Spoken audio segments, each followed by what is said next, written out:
Ahojte lidičky, poďme si robiť kolektívny výklad na všetky znamenia, dáme si anielskú radu, možno na váš problém, na vašu situáciu. Uvidíme, čo vám kartičky ukážu. Ja by som išla odzadu, takže poďme na ryby, na znamenie ryby. Je to kolektívny výklad, samozrejme nemusí rezonovať s každým, ale komu patrí, ten sa v ňom nájde. Rybky tu mali v blízkej akoby minulosti nejaký rozhovor, nejaký možno atak, útok na niekoho. Teraz momentálne sú z toho vo veľkom strese. Je nutné sa ukľudniť, upokojiť a hlavne počúvať svoju intuíciu. Teraz není vhodná doba na žiadne ďalšie hádky, hlavne treba sa ukľudniť, odpočívať. Ideme na vodnára. Premýšľajú. Máte tu od anielov radu, že máte jednať. Ísť do toho už nepremýšľať. Kozorožec. Niektorí tu neviete odpustiť v láske, utápate sa v roli obete. Tak to by som to povedala, aj keď to nie je moc. Nie je to pre vás vôbec vhodné. Momentálne ani nemáte dosť sily na to, aby ste s týmto pracovali nejako, hej.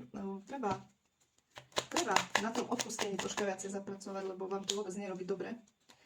Máte tu silné znamenia od anielov. Treba troška zmeniť pohľad na danú situáciu a vyjadriť sa jasne. Ako ďalšie znamenie, tu máme strelec.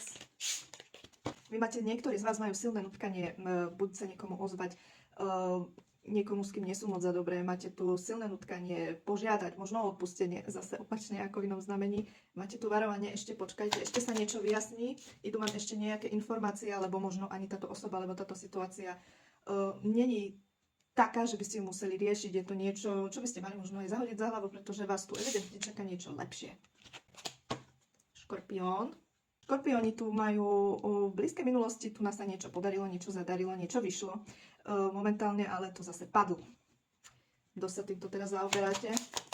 Ako by niečo prišlo, ale nie tak, ako ste očakávali, alebo nie na tak dlho, ako ste očakávali. Situácia sa zlepší, ale nie v to, že sa to znova akože stane, alebo ja neviem, že sa to znova akože vráti do vášho života. Pravdepodobne sa to nevráti do vášho života, ale nemáte to brať tak tragicky, ono je to veľmi dobre pre vás. Možno si to teraz neuvedomujete, ale časom budete radi, že to teda odišlo. Takisto troška pracovať na odpustení. Váhy. Váhy očakávali od niekoho iného, od niekoho ďalšieho, nejaké akože niečo viac. Nedostávajú to. Mysleli pozitívne, mysleli si, že sa to zadarí. Ale akoby tá druhá osoba stojí a nerobí nič. Máte si to rozmyslieť.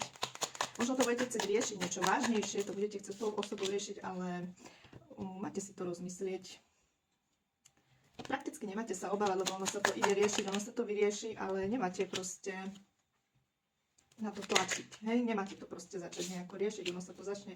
Máte tu na kartu, čakajte, takže ešte asi není vhodná doba. Teraz tu máme Panna. Panny tu už dlhšiu dobu tlačí intuícia do niečoho. Oni už sú pripravení prijať všetko, dostávajú veľa znamení a ich vnímajú, že niečo ide. Veľmi silná intuícia ich tlačí do toho. Ono to nie je moc pravdepodobné, že sa to stane teraz, ale treba ešte počkať. Na vašej ceste životom to je. Je to tam, ale treba ešte vydržať. Lev. Majú silnú vieru.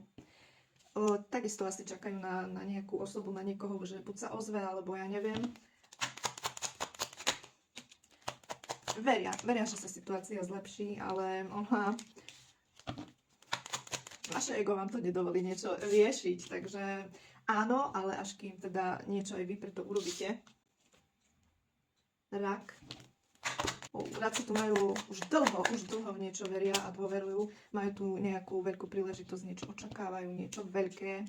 Bohužiaľ, zatiaľ to podľa anielských kariet sa nepodarí, ale neznamená to, že sa to nepodarí nikdy. Je to asi niečo také nad rámec vašich. No, áno, ono to príde, ale v blízkej budúcnosti už dokonca. Asi ste moc tlačili na pilu, alebo až moc chceli. Takže je to na vás, treba trošička upustiť a vtedy to príde. Blíženci. Práve, že až veľmi sú takí horkokrvní do všetkého. Treba sa uvoľniť, ukľudniť, dôverovať samozrejme aj naďalej sám sebe, aj vecem, ktoré robíte. Ale ukľudniť sa. Ukludniť sa. Takisto tu musíte popracovať na nejakom odpustení po niektorým. Víci. Najbližšiu dobu by ste mali venovať takému odpočinku. Čo sa týka lásky, vám tá príležitosť ide, ale treba ešte počkať. Treba ešte počkať. A ako posledný barán, máte tú kartu odpútajte sa akoby od nejakých, zdravie. Niečím si umyselne akoby zdravie ničíte. Treba sa od toho odpútať a zhaňať si o tom viacej informácií. Môže to byť aj emocionálna záťaž, veľká.